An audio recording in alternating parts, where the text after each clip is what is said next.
Okay, so we can start our afternoon session with Yannick Herfray. He will talk about infrared divergences in gravitational scattering and BMS representations. Yes. Okay. So, well, first of all, thanks a lot for the organizer for making sure that, well, for making this month of a program possible. I've been really enjoying it in the last week, so thanks a lot. And yes, so I want to talk about some work with Xavier Beccart and Laura Donnet, and this is work on, so in this recent paper, we investigated BMS particles, by which we really mean unitary irreducible representation of the BMS group.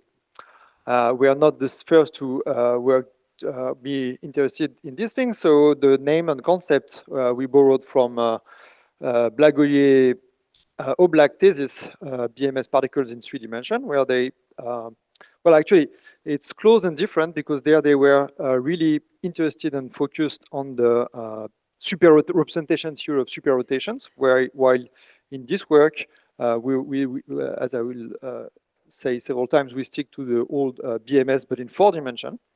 But this, again, we are not the first to be interested in. Representation theory of BMS4 has been studied carefully by, so there is even a classification in a certain sense, hopefully I will have time to discuss that, by McCarthy in the series of work in the 70s, with important contribution from Girardello and Paravincini. And so, yeah, so the main objective for this project was to reconsider this classical result, but in light of the new understanding that we have from the last years. And here are a few of the outcomes that came up from this work. So first of all, we want to advertise the decomposition of supermomenta in terms of hard and soft pieces that is very natural and sits with the, you know, in light of what we understood on hard and soft particles, these sort of things in the last years, but that McCarthy could not, well, never considered. One thing that we really wanted to do, I mean, that was the start of this project, was to be explicit about the construction. So if you look at these papers, they are very deep, a lot of new results, but they are very abstract statements, like existence, so to speak, results. It's pretty hard to from just hearing at the proposition and theorem of McCarthy to get a feeling of what you're supposed to compute, what these states are like, and what they are supposed to tell you. So one of the things that we really wanted that we do in the paper and that we worked out carefully is explicit realization of the wave functions, explicit realization of the branching rules in particular under the Poincare group, with algorithmic procedure on how you're supposed to branch a given BMS particles into Poincare particles. Another thing that comes out from this work is, in particular from this decomposition, is the possibility to get some flavor of what a BMS particle is supposed to be. Because again, if you just look at McCarthy's paper, it has some abstract statements. And it's very hard to, beyond some very specific example, it's very hard to get any flavor of what these other representation are trying to describe. And we think that it's one of the messages that there is a sense in which you can think of all of these BMS particles as a bunch of Poincare usual particles, but just sitting in all possible gravity vector. And in particular, the sort of the states that are constructed in this way, they are very similar to ideas and intuitions that Capek and the collaborators studied in these works. Okay, so this is like the overview of what we did. Hopefully, I will give more details. Absolutely, yeah. Well, we'll get some. Well, okay, that's. In particular, I think I want to have a discussion with everyone about what we mean and what do we mean. So technical details have been presented by Xavier last week. So I'm aware that a lot of you were not present last week, so I will give again some technical details. So sorry for those that were there, but okay, so there will be overlap. But also today, something that was not really emphasized last week, and I want to take this occasion to have a discussion, is motivation of the construction, in particular in motivation starting from in relationship with the problem of IR divergences. And in particular, last week we had discussion about this, and hopefully we can come back on this and clarify what, in particular with respect to gravity vector, what we think is happening. Okay, so let's try to do this. Let's discuss a bit of infrared divergences from that perspective. So we know that the reason why infrared divergences they arise in QED or in general in any theory with long-range interaction is a problem that asymptotic states that the asymptotic state of the interacting theory cannot be the asymptotic states of the usual, I mean, of the free theory because precisely we have long-range interaction. So this is why if one is not willing to give up on the S matrix, so most people give up on the S matrix, most people compute cross sections, and that's perfectly fine. But if one is not willing to giving up on having an S matrix scattering between states, then the asymptotic states needs to be modified. And this is what people suggested very early on in the work of Chung, Dollard, and Fadeev Kulish. But if you do this, one thing that I think you always need to keep in mind is that it's not that you're changing your states. You're genuinely changing the Hilbert space that you are considering. So the Hilbert space, if you want to consider any of these states that a lot of us like Fadeev Kulish, you have to change the Hilbert space itself. You're not working with the Fock space of the free theory. It's some much more complicated Hilbert space that you're considering. So this was advertised very early on for QED by Kibble, and for gravity, Ashtekar also very strongly emphasized this point that you need to go away from the usual Fock space to define scattering. And in both cases, the perspective was that if you want that in your Hilbert space, you want to have states which are coherent states, allowing for, today we'll say, allowing for memory in the coherent state, allowing for memories, you need to depart from the usual Fock states. And these Hilbert space were explicitly nicely realized by Prabhu, Sachandran, and Wild with the modern methods of GNS. This sort of methods. But okay, also what this means in practice, it's actually very hard to compute infrared finite scattering amplitudes. As far as I'm aware, there were very few examples ever computed. And 3 weeks ago, we were in CERN, and there was discussion on infrared effects. And as far as I understood from the discussions, there are only these two works that ever computed the scattering finite amplitudes. Okay, and part of the difficulty is that these Fadeev Kulish states, they are coherent states. There is a lot of room, there is a lot of freedom in what are the type of states that you might want to scatter. So it's not even clear what you want to compute in the first place. Okay, however, in the meantime, we learned something. That's maybe what I would like to have a discussion with you today. We learned that the BMS group is a symmetry of the S matrix. This is identical to statement Weinberg's of theorems. So the gravitational S matrix is BMS invariant. So the question is how far is this statement constraining the Hilbert space that we want to use for scattering? It's not an obvious statement because a consequence of the way you prove the equivalence between wild identities and soft theorems is the fact that the soft charges act non-trivially on the vacuum. It inserts gravitons. So it smells like spontaneous symmetry breaking. However, as we know, in gravity is different from our usual spontaneous symmetry breaking because we know that there are physical processes that can change gravity vacua. Moreover, physical process of finite energy. So it's definitely different from the usual QFT situation where we have gravity vacua where no physical process can relate one to the other. Here it would seem that there are physical processes doing this. Another point is that the typical states that we like, that people use to construct infrared finite scattering amplitudes, so the Fadeev Kulish states, as and generalization, in particular generalization from these works, these states, they are eigenstates of the soft charges. So if they are eigenstates of the soft charges, means that they have to, by definition, to span a little bit of all possible gravity vacua. So they cannot be just stuck in one superselection sector, but they are everywhere. These states, by definition, they are everywhere on all possible gravity vacua. So, okay, these facts, they suggest that there are no superselection sector with respect to, we have symmetry breaking, but it suggests that there is no superselection sector. This was already argued in the lecture notes on infrared structure of gravity by Strominger. Okay.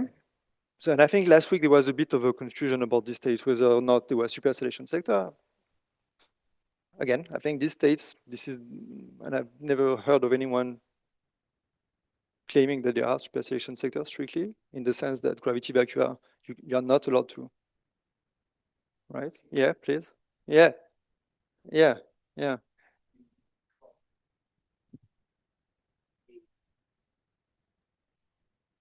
Mm.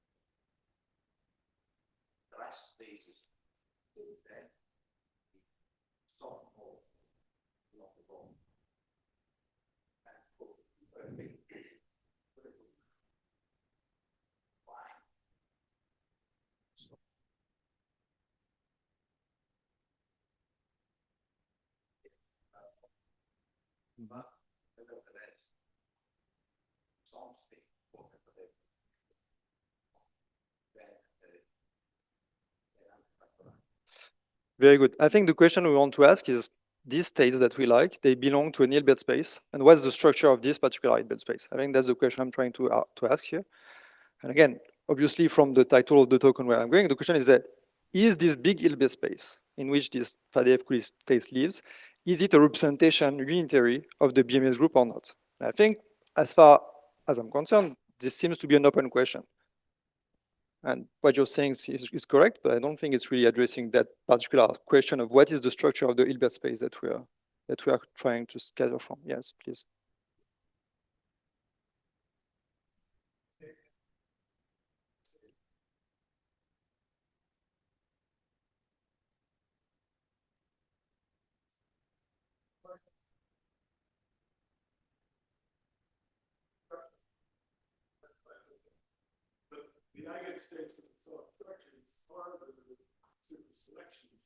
Okay. Okay.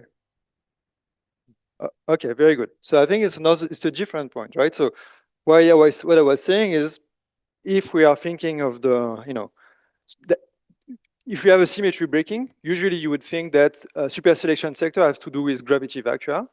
And then, but then the eigenstate of soft charges, they cannot be in a definite gravity vacua, right? They are in all possible gravity vacua at the same time. So that's what I meant.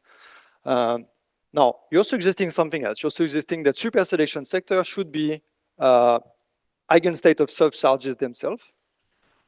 I agree, it seems like an interesting idea, but wouldn't you agree that, I think as you explained in your paper, right, that the Lorentz group acts on the soft charges, and it takes you from one of these pairs to another one. So I think that if we really believe this, that each of these eigenstate of soft charges is a super selection sector, I think it's saying that the Lorentz group is broken, no? Isn't it what this is saying? Because if we believe that the Lorentz group is unitarily implemented on the Hilbert space, then this cannot be super. It is. L or yeah, any.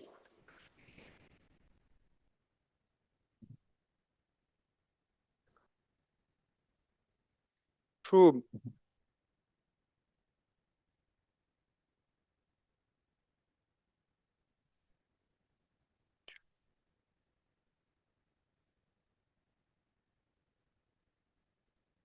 Right, but this is always effectively choosing a gravity vector. I mean, by definition, right, choosing a Lorentz group is always a choice of gravity vector. True, but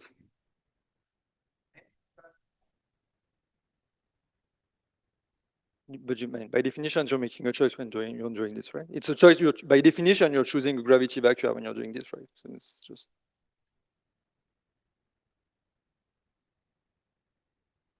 Um, so wouldn't you say? Wouldn't you say?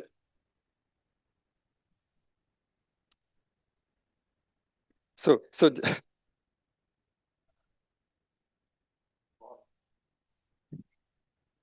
very good. Yes.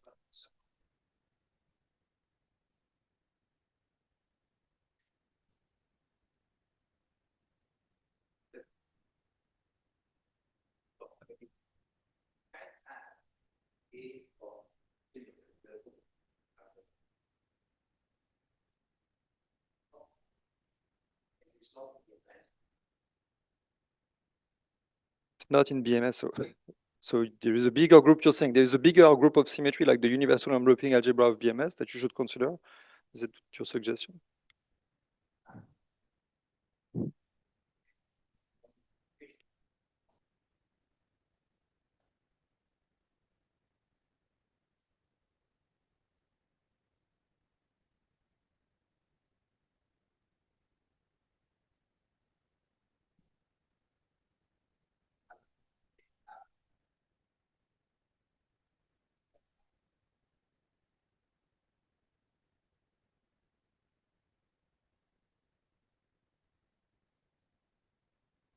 Okay, well, I'm not sure I understand the construction. At classical level, is you. I think you.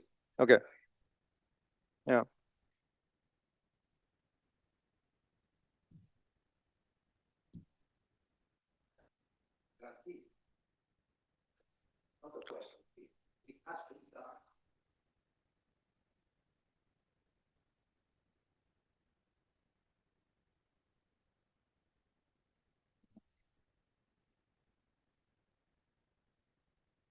So I see. So you're saying there is never any BMS group. It's always Poincaré. It's a different Lorentz. It's living somewhere else. Okay. Okay, so it's different symmetry. So okay, so in that sense, it's not even related to what I'm discussing so much. It's a different symmetry, like an extension. Okay, very good. Okay, interesting. Maybe it could be the right one. Okay, okay. Like Lorentz, when you do a non-big covariant big choice, the usual Lorentz is it seems that it's problem with the choice, but it's not because we say the bigger group, we say the enveloping algebra of the bigger, it's a gauge algebra plus Lorentz, there is a generator that stays. Okay, so very good. So another proposition, you can look for enveloping algebra of this and this. Okay, well, why not? But then we need, okay. But you, about your suggestion, would you agree with that? It cannot be strictly speaking that each of the soft eigenspaces, I mean, soft charge eigenspaces can be super selection sector.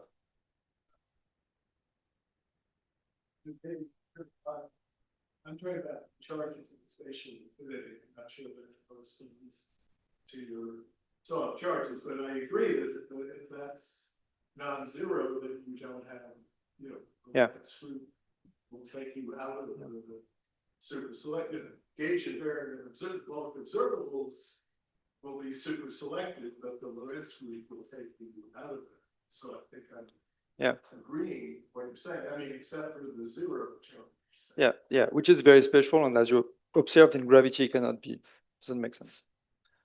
Okay, so a possibility, as far, I mean, this was, or we want to consider this possibility that the BMS symmetry is unitarily realized on the Hilbert space, that maybe this gives different way of organizing this complicated Hilbert space of coherent states, and that has been constructed in different other ways.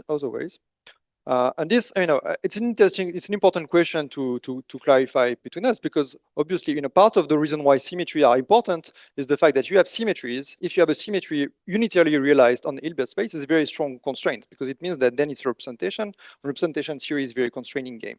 From that perspective, it's actually I feel it's an appealing possibility that this could be the case. Maybe it's wrong. Maybe it's another group acting. I think.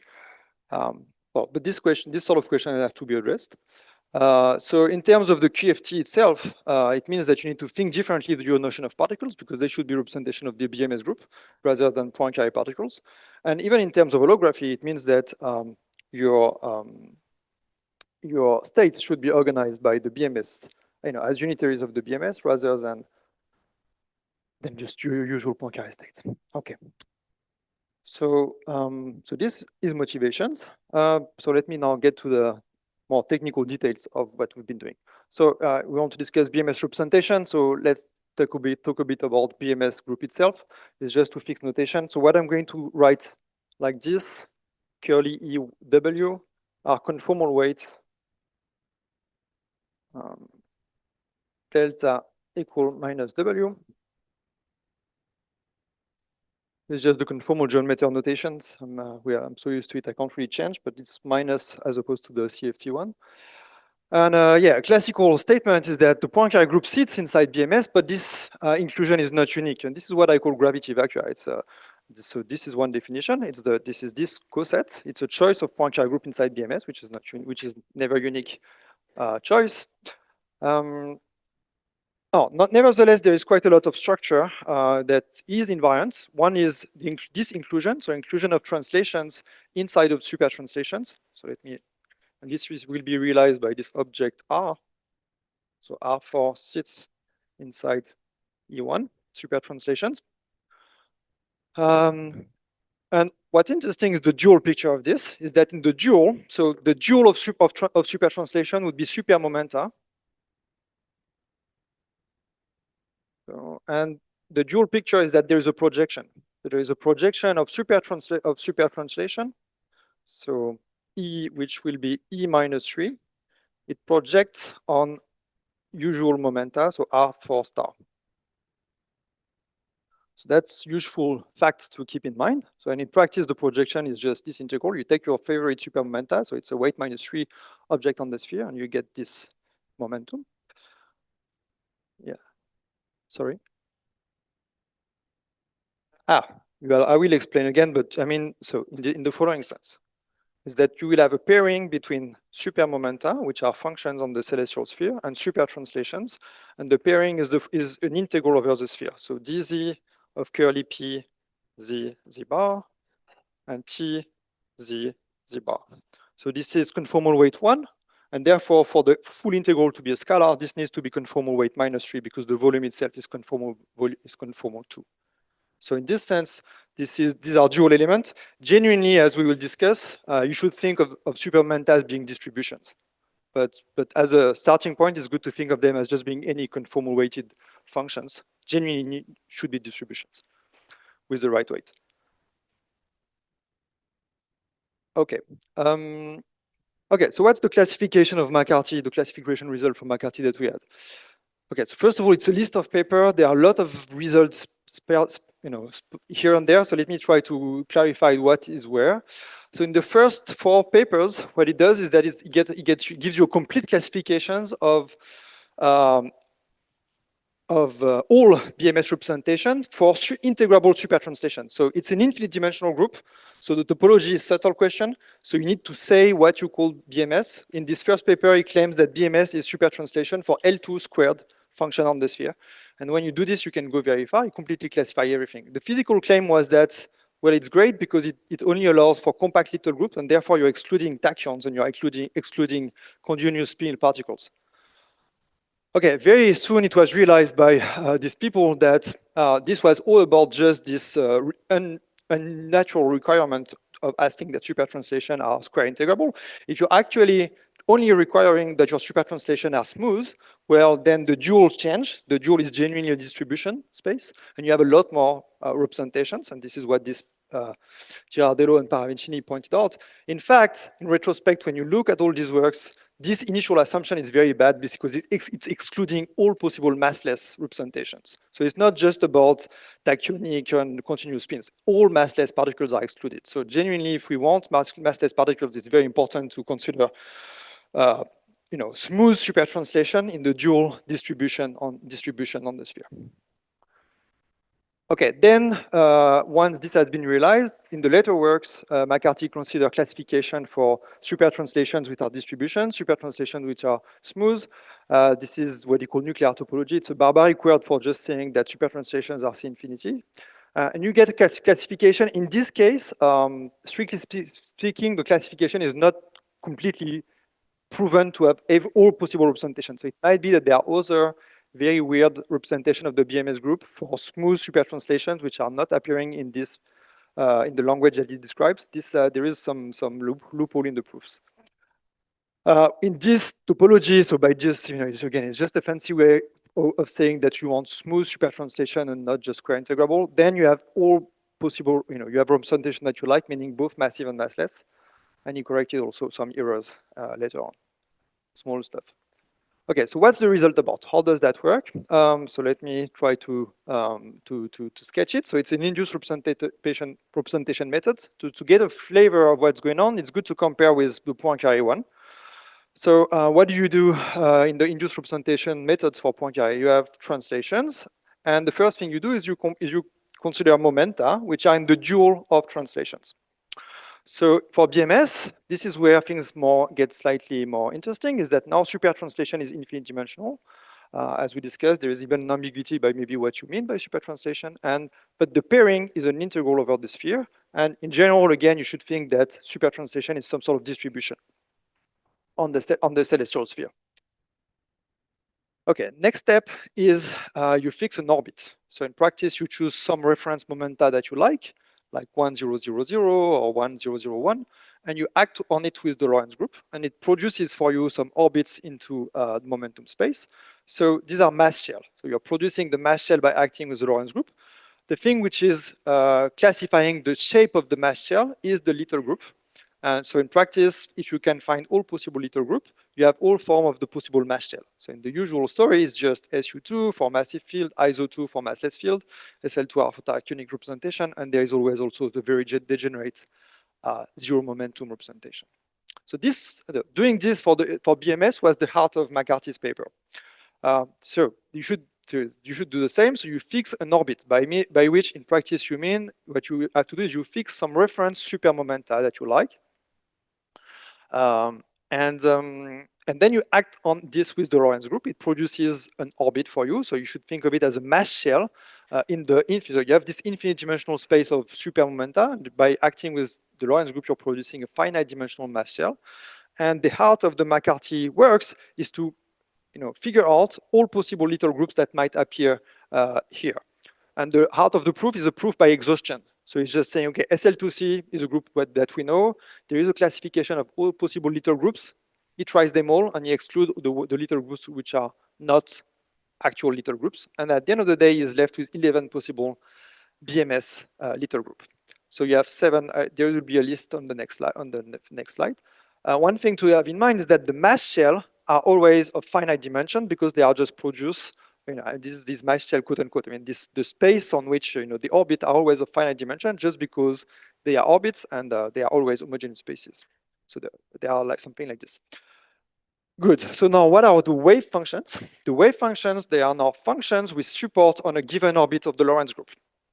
So the usual Poincare particles, you take your mass shell, and you just wave functions are function on these orbits, and then the spin of the particle is by definition a choice of unitary irreducible representation for the little group. For BMS is the same. So wave function, a BMS wave function is a function on this extended orbit. Now in general, you are going to have more extra degrees of freedom for this other more surprising representation.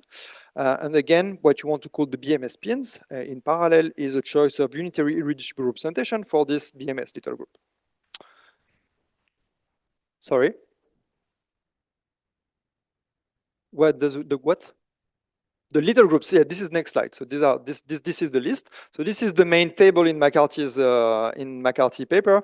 So not only, so it gives you the little groups and also representative, so super momenta, which are realizing these little groups. So you have the 4 little group from Wigner, and I will come back on this. When you have a, as I will explain, if you have a representation for which, well, it's almost, okay.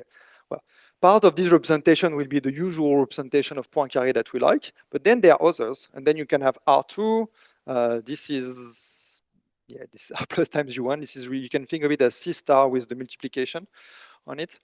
And also other little groups. In particular, there's a little group which you would never think of in the usual Poincare representation is the trivial little group. Actually, if you take a generic, you just take a function on the sphere, a distribution. Well, what's the stabilizer? Most of the time, you'll have no stabilizer whatsoever. So massive, the vast majority of VMS representations, they are like this. They have trivial little groups. And from that perspective, the other one are very special. Representation for which the supermomenta has some symmetry. They are exotic in that respect. However, the point is that since the whole work of McCarthy was to classify these little groups, he's never talking about these ones ever in the paper, because for him it's like the obvious case. And he's spending a lot of time trying to convince you that all these representations, they are what matters. But again, I think we should be careful about this. All these supermomenta, all these representation with special little groups, they are oddities as compared to the generic case, which have trivial little groups. Yeah. And,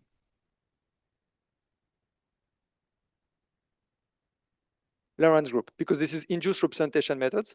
So it's like in Poincaré, you choose a momentum and then you look for the orbit of Lorentz group. So that's why that's why this is tractable.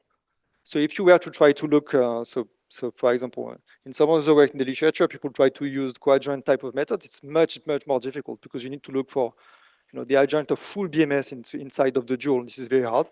McCarthy's method is much more pedestrian, and that's why it can work. You're really genuinely working for an orbit of SL2C, finite dimensional, and that's why you can actually do something. Yeah.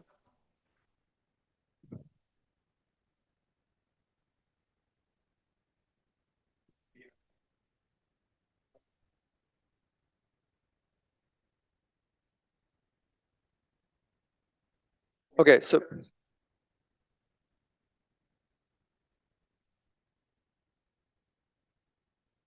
in practice, the way, okay.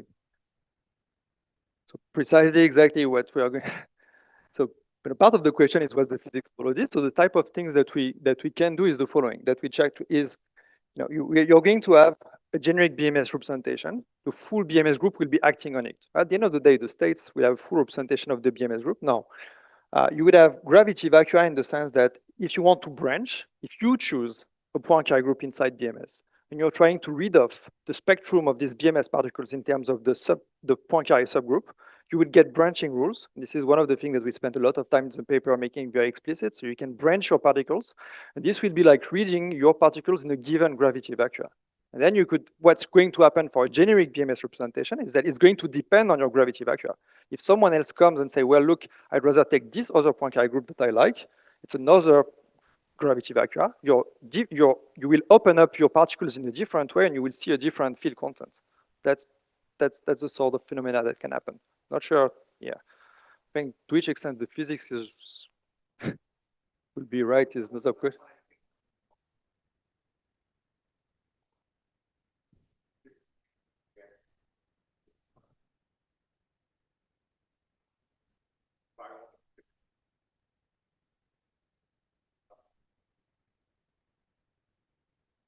So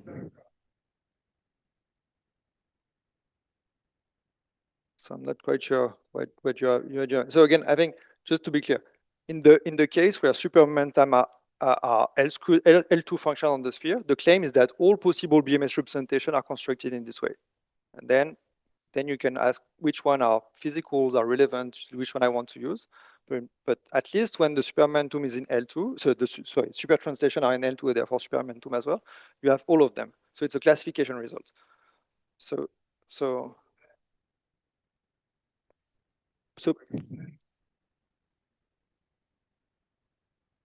very good. I think I'll try to come on this. The part of the work was maybe try to clarify this sort of statement. I'll come on things which looks like what you're saying. Yes. I mean, part of the question is, I think this is what I tried to discuss in the first part of the talk. Is part of the question is, do we believe that what we call the vacuum state is a unitary representation of the BMS group? If it is, it should sit somewhere in here, and there are states indeed in here which looks like gravity vacua. But I think this is to be. I mean, the exact physics, I think, is open. That's what I want maybe to discuss with you today. Okay, so just to say, so precisely, I mean, at this level, this is not very, this is the essence of McCarthy's result. Here, so the main message is that we have 11 different connected little groups. Again, I think it's very important to keep in mind that the most generic little groups is just 0. It's like trivial little groups. There is a quadratic Casimir invariant playing the role of mass. And this is due to this projection. If you have a super momenta, you can project on momenta, compute the mass of the momenta. This is a quadratic invariant. So there is a sense in which it's meaningful to talk about the mass of a BMS representation. It makes sense in this sense. Okay, so it's a classification, again, similar to learning that mass and spin are a thing, but what does the state look like? What is it telling us? And that's part of the thing that we are trying to address in this work. Okay, so first thing to have in mind to ask this question is what we call hard representations. And they have here is exactly very precisely what we mean. So it's known since Sachs and then Longhi Materazzi that absolutely all usual Poincare representations, they all lead to BMS representations. So whenever you see a Poincare particles, you can think of it as BMS particles. It costs you nothing. You can always do this. And this was realized explicitly by Longhi Materati. We had a nice talk by Joachim last week on discussions around this theme. Yeah, and so they are very specific BMS representation. So among the flurry of BMS representation, you have these representations which are very specific, which are the ones which are coming from Poincare particles. They are specific. They have little groups SU2 in the massive case, ISO2 in the massive case. So they are situations where the BMS little groups coincide with the Poincare little groups. Yes. Please, please.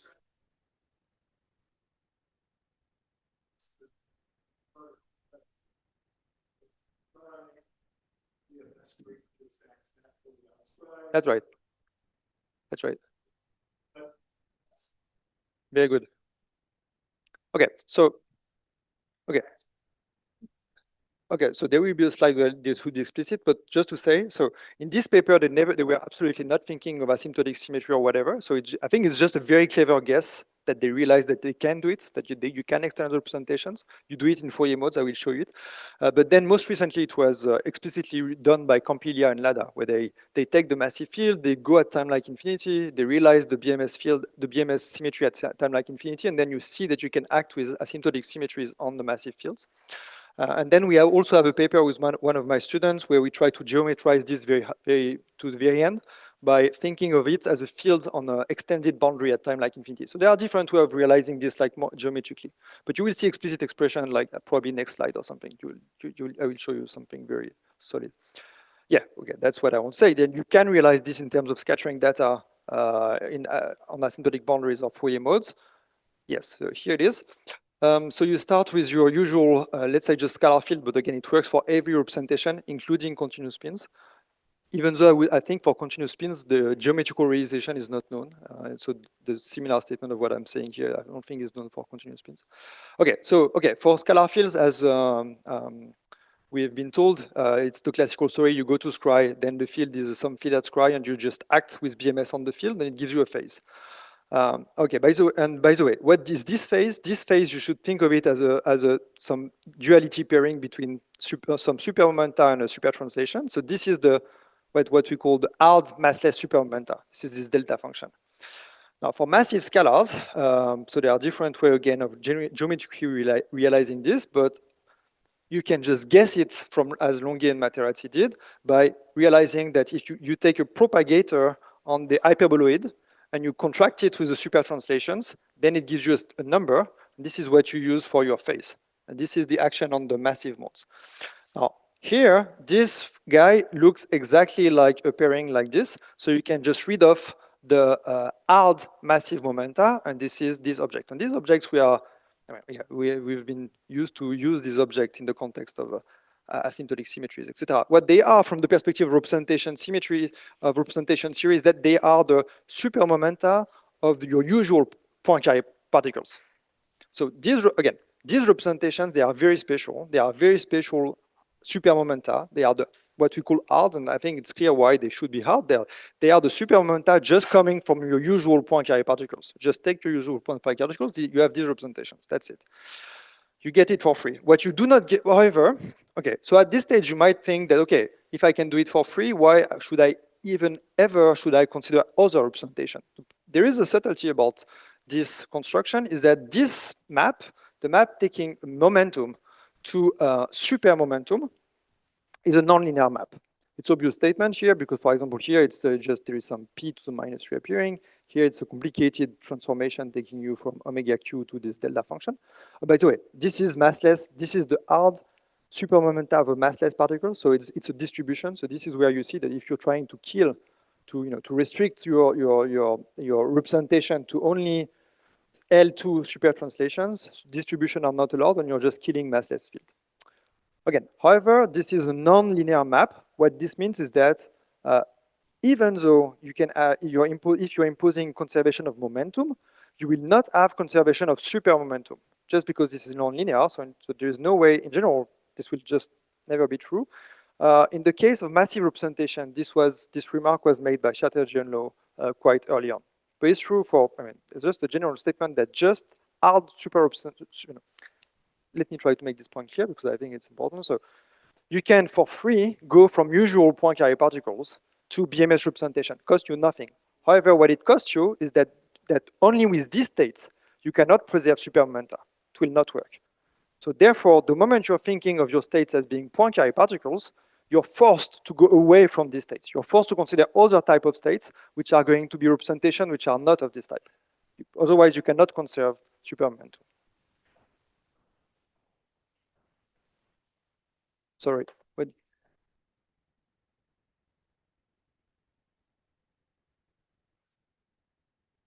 that's right. You cannot conserve super momentum with these states alone. From that perspective, yeah, yeah. So I mean, from that perspective, again, if you want to take serious, if we consider, and again, I think it's open question, that we are thinking that genuinely we have an Hilbert space, that the BMS group is acting unitarily on this Hilbert space, then just these states are not going to be enough. Soft theorems are telling us that we need to go away from this representation. We need to consider other type of states, which are going to be more exotic representation of the BMS group. Maybe, yeah. So yeah. So what other type of states? So how can we go beyond our representations? What can we learn of going beyond that? So yeah. So one thing that we think is an important point is that supermomenta can be decomposed into a hard and a soft pieces, and it's not okay. So this decomposition is so again, what we call hard is just usual. It's supermomenta of usual particles, of usual Poincare particles, but now thought of as BMS particles. And then what we call soft, these guys are supermomenta which have zero momentum. So supermomenta which are like this, they are supermomenta which such that when you project, they have zero momentum. So maybe this you might want to call gravity vacua in the sense that they are going to be states which are zero momentum representation from the perspective of the Poincare group. I think again it's open to which extent these are the correct states that you might want to scatter or not, but they exist, these representations. A point here which is important about this decomposition is that, okay, it's unique, it's Lorentz invariant. By this I mean as opposed to, for example, a spherical harmonic decomposition, something that we like to do when we are in this context of having like a BMS charge, is spherical harmonic decomposition. Spherical harmonic decomposition is not Lorentz invariant. So just saying, trying to say that you have a hard part and a soft part in general is not Lorentz invariant statement.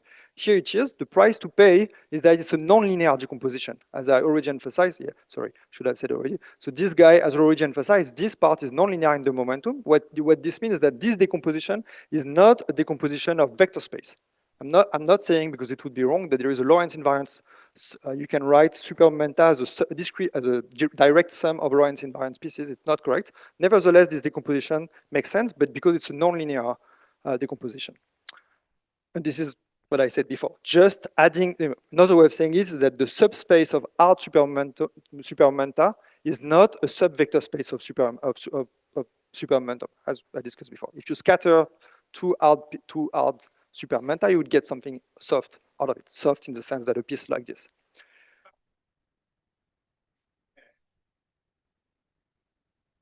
Okay,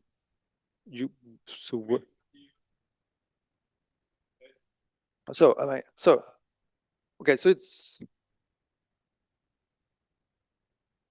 depends what you mean. So I mean, if you're asking, can you show me a representation? I mean, one of these non-hard BMS group representation in a physical context.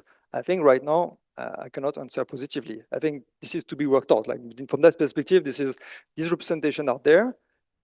So maybe they are useful. Maybe we should produce some models or something which is producing those states.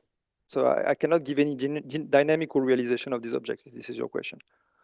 But of course, yeah, I mean, so from that perspective, that's why representation is interesting. It's like classifying something, and then you realize that there's something that maybe you never look for. Yes. Please. Well, I think everything is possible. So if you're thinking that you're just trying to scatter hard states, then and that you're thinking that the representation coming out is just going to be a purely soft representation, then that guy is completely fixed. But something that could happen, and I want to emphasize this, is that it might be that you're going to have a representation popping out, which is neither hard nor soft, which is something, a superposition of those. And these representation exist. I will make a point on this.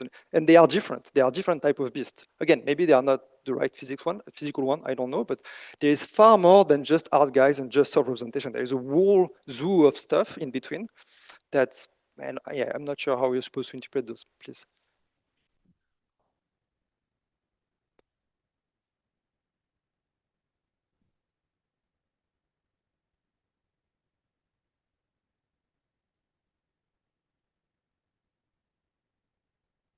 You could imagine, I think that's what I'm trying to say. You could imagine having zero soft, only hard representation at square minus. So only usual particles at square minus. You're trying to scatter them.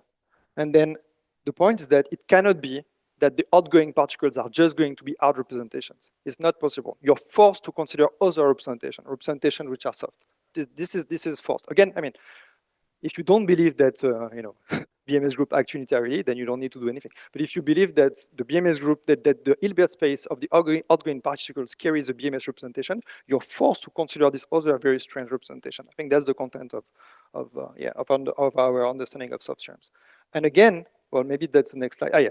Okay, maybe I should have said already. So an important property of this decomposition is that when you project on the momentum, this is a zero momentum type of object. There is zero momentum in this part, and this is just a nonlinear realization of the momentum of the supermomentum.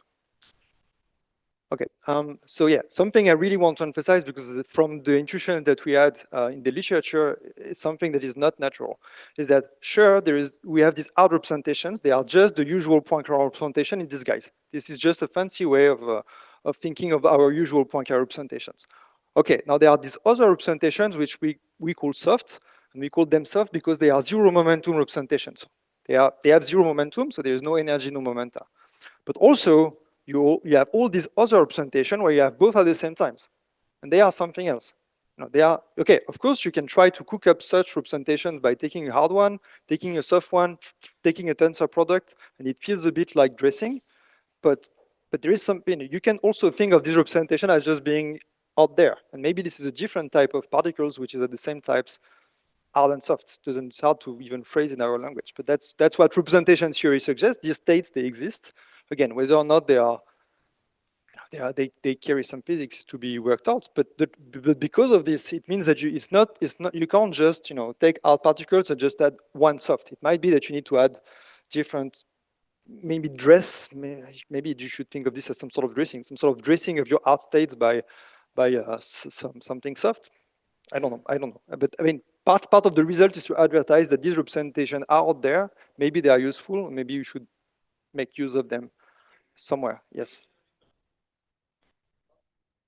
Can be anything. So, okay, so good question. So, okay, so something that we prove is that because this decomposition is unique, the BMS little group must be the intersection of the little group of this guy and the little group of this guy. These guys, they always have either SU2 or ISO2. So, and this object, they can have any sort of little group. So it can be trivial, could be any of the one in the McCarthy's list. Okay, essentially. But generally, you should expect that you have no little group. Again, you should expect that there is no symmetry in this soft part, I think, generally. Okay, so so this is about this decomposition of supermomenta and trying to get a flavor of what hard and soft in these representations. So another things that you can consider are BMS wave functions. So at 0th order, this has to be something like this. So just like our usual Poincare particles, they are superposed. You write them in the momentum basis and take a linear superposition with your wave functions. Here you're going to have your wave function on supermomenta, and you have this sort of object. But now, as we discussed, supermomenta you can decompose into a hard part and a soft part. So it's much better to write it like this. So you have one part of your integral which is over the hard degrees of freedom, so momentum. And then you have another part of the integral which is only going to act to see these soft charges. And so you have other degrees of freedom, and typically, so again, here I wrote it as a path integral, but generically it's a finite dimensional integral because it's just an orbit. And so these extra degrees of freedom, they are moving this soft charge around. And yeah, again, part of the energy that we put in the work was trying to construct explicit examples, with all sort of, writing integrals which are explicit, that you can actually see what's going on. In particular, once you're here, you want to see, as I discussed before, branching. So now you choose a Poincare group inside BMS group, and you're trying to read off the field content of these guys in terms of Poincare particles in a given gravity vector. And by here, gravity vector, I mean, again, I choose a Poincare group, and I'm trying to interpret by BMS particles in terms of that particular Poincare group that I selected. Good, but this is okay. So that's already interesting, because you can write this guy and think of the branching rules. But now you can, once you understand this, you can go a bit further and play around with Fourier transform to give to get some different feeling about what these representation are about. In particular, one thing you can do is do a half Fourier transform. You keep momentum fixed, and you Fourier transform the soft part of the momenta. In the dual, it's a gravity vector, by which I mean exactly this object. So an element in the quotient, so it's a Goldstone mode, or an element in the quotient of BMS Boy Poincare. And then, okay, so you take this guy, you dualize, and now your states, they look like this. They look like wave function on the space of momenta and gravity vector. Now this is genuinely a path integral, so this is much more formal. However, these states, they are on shell, in the sense that you have to remember that genuinely in the supermomentum space, they are finite dimensional integral. They are finite dimensional integral. In particular, these states are normalizable, in the sense that the norm is the square of this guy integrating on the mass shell. Okay, so that's why, I mean, when we started all of this, it was very not obvious that you can, yes, yeah, I think, well, I'm done. So actually we'll have some more time for discussions. So that's why, so that's why this is, when we started the project, it was very not obvious that you could get any flavor of what these states are about, because when you read McCarthy, they are just things which are classified by some little groups, but no idea what they are supposed to maybe physically mean. Here, it starts to have some physical flavor, because it really looks like a state is some wave function on the space of gravity vector and momentum, which is on shell in a particular sense, in the sense that when you Fourier transform, it lives on a finite dimensional manifold. Of course, as maybe Joachim asked, it would be very interesting to understand in which sense these are on shell states. But there, you need to give some meaning to what does that mean to be on shell when you are a wave function on the space of gravity vector. We are not there yet. However, this picture, the type of states that you're getting from there is a very similar picture from the paper, again, as I already said, from the work of Dan Capek and collaborator, where you have scattering amplitudes living on the space of gravity vector. It really feels like the same type of object. Okay, and yeah, so that's it for what I want to do. So of course there would be it's just the tip of what, there will be a lot to discuss and a lot to work out in these directions. But okay, what we have in mind is that, I mean, again, at zero further, it's, again, usual asymptotic states of QFT. They are BMS representations. They are what we call the hard BMS representations. However, by themselves, there is no way they can fulfill supermomentum conservation. It cannot be. So you're forced to consider other type of BMS representation, or other type of states. And as we understood in the last 10 years, the fact that the hard states by themselves cannot fulfill supermomentum conservation is related to higher divergences. That's the consensus of Weinberg's theorems.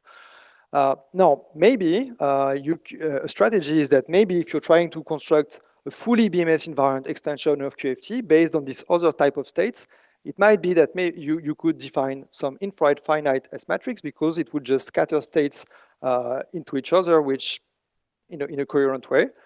But clearly, if you want to do this, if you believe that this is meaningful, then this is this type of BMS particles that you would have to consider, as we discussed in the first place. Maybe we are not even thinking that BMS group is unitarily realized, but I think we should agree on what are the rules of the game and what we are expecting from the Hilbert space of gravitational scattering. again, one thing I want to emphasize is that the type of Fock space that you construct from these generic BMS particles is very different from what we are used to think in the literature, because in some sense, each of the particles come with its own soft charges. If you Fourier transform, each of the particles comes with their own gravity vacua. So it's different picture from what we might be used to think, that there are hard states and then there is a soft representation, which is the gravity vacua, and we are taking tensor product. Here, there is a lot more room for other stuff. Again, whether or not this is the way to go is to be clarified, but at least this is something which is coming up from representation theory. Okay, and with this, I think I will conclude. Thank you.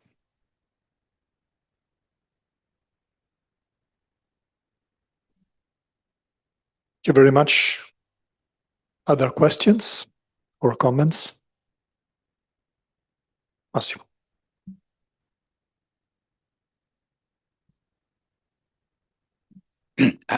Well, for BMS and especially for QED, there is a construction that gives finite S-matrix elements, not only cross-sectional. You can think of, say, Kibble, Fadeev, Coolidge, Chong, etc. So how does it fit here? I mean, it seems that you have not really used the information that comes from the existence of an infrared factorization of the S-matrix in your construction. And in a sense, how do you recover that in your language? Okay, so yeah, thanks a lot. So first of all, again, something that should be emphasized about the classical Fadeev-Coolidge construction, which is especially emphasized in the work of Bob Wald, Prabhu, and Satish Chandran, was that there is something very specific about QED, which is the possibility to restrict inside your huge Hilbert space to the states which have zero charges, like zero hard charges, zero soft charges. This subspace is a very nice Hilbert space. It's separable. It has all sorts of nice properties. And this is the one that Fadeev-Coolidge used to construct something.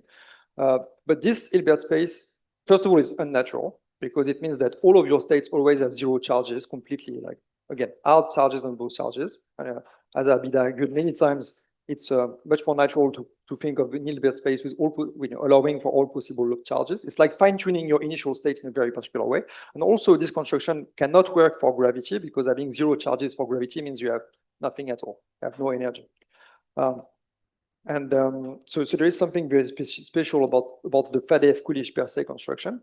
Now, then apart from this, I agree at this stage, we are not using at all, in fact, any input from the scattering matrix itself. So that's why, I mean, there were two parts of the talk. This is motivations, but genuinely, this work was only about trying to extract as much as we can from representation theory.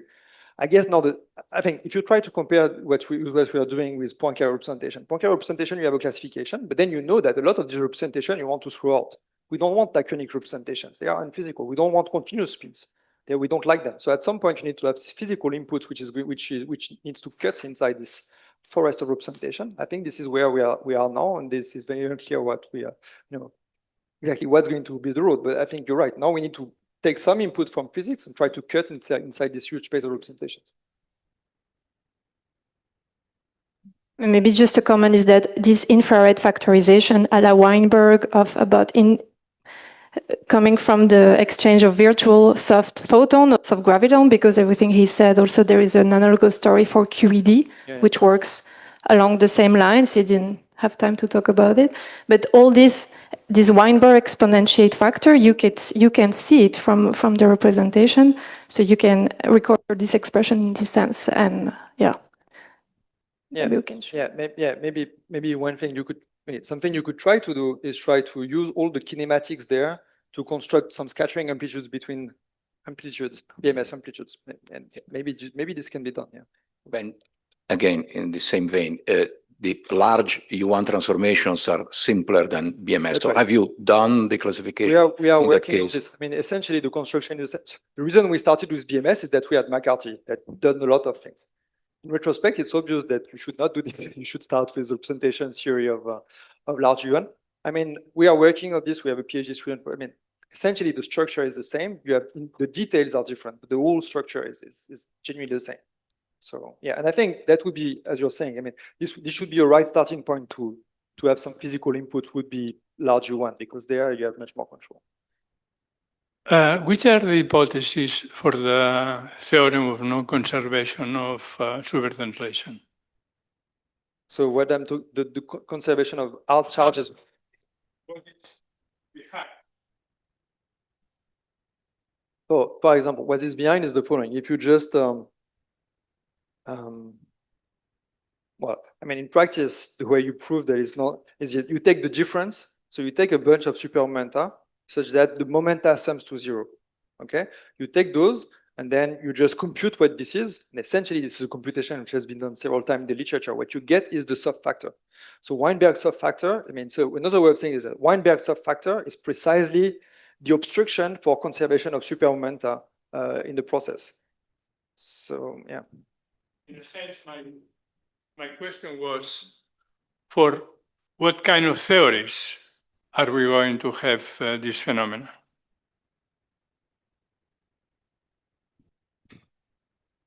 What I'm saying is, I think that's one of the reasons why this is maybe interesting. This is purely kinematical. So anytime you try, if you want to take Poincare particles, think of them as being BMS particles, then you can, but they cannot preserve BMS charges. That's, and in some sense, we know this for 10 years, but this is a representation theory statement of this. But the implication here is that you need to consider other type of representation, other type of states. No, it's nothing to do with gravity. Yeah, it's just a, it's just a kinematical statement that Poincare particles, when understood as BMS particles, they cannot preserve the charge. It's nothing to do with gravity. Sorry? That was my Yeah. What I hypothesis. Yeah. For the non-conservation.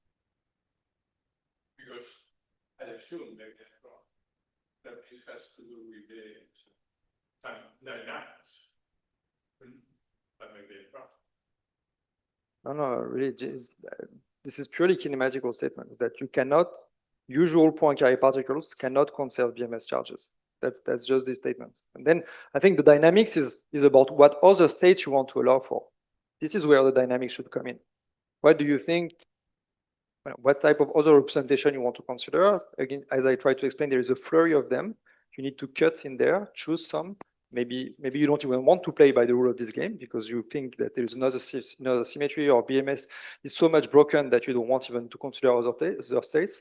But yeah.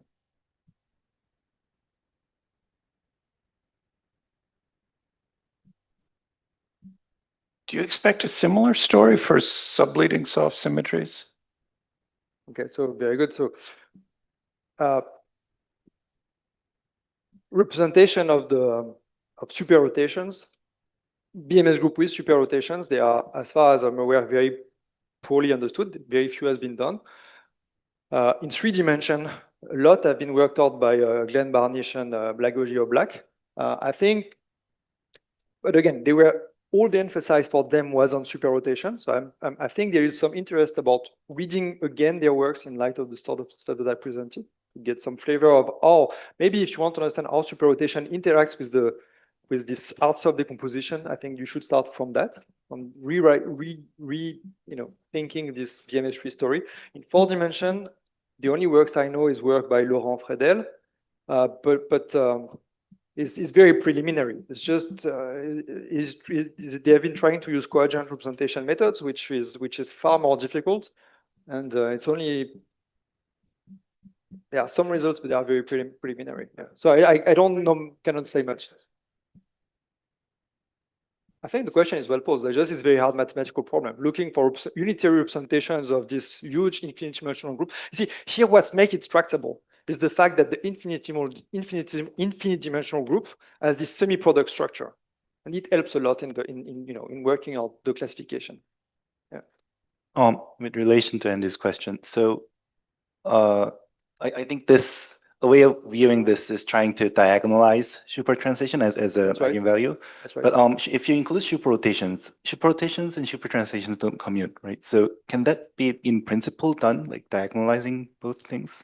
Or should we look for other methods? No, but this is the same, you see, this is the same problem we already here. Rotation, they don't commute with supertranslation. That's why you construct, that's exactly why wave functions, they are functions on the orbits, precisely because they don't commute. So you take some initial reference momenta, you act with Lorentz, you're producing a shell, and then your wave functions, the normalizable states, they are wave functions on the orbits. We are used to use momentum states because we know that at the end of the day we can do it, but genuinely normalizable states, they are wave functions on the orbit. So exactly, so from that perspective, the structure would be the same. I think you see the difference in the structure is that here, what really helps is that precisely these orbits, they are finite dimensional. So that's a huge simplification. You take a supermomenta, you act with the orbits, it's just at most 6-dimensional. Your wave functions, they are functions on this 6-dimensional shell. If you do it with super rotation, then it's completely crazy because by definition, your shell is infinite dimensional. It's much harder question than what you're supposed to do. Thank you.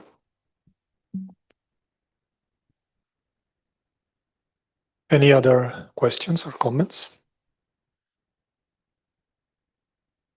Okay, if not, let's thank Yannick again for his nice presentation. There was another one? There was a question. If there was another one, I apologize. No. Juan Paolo? I mean, in the end, you had to compute the scattering amplitude. Can you use this formulas to compute the soft behavior of the scattering amplitude or not? I think this is no, well, right. Definitely right now, we didn't even try. But I think, yeah, this is one game that we definitely are going to try is try to look for a generic scattering amplitudes for these BMS particles. To how far do the kinematics constrain the structure? What can you say with these sort of questions? And there are natural questions. How far we can go? I think this is to be seen. It's natural game. Yeah. Okay, so Yeah, sorry. thank you very much. The appendix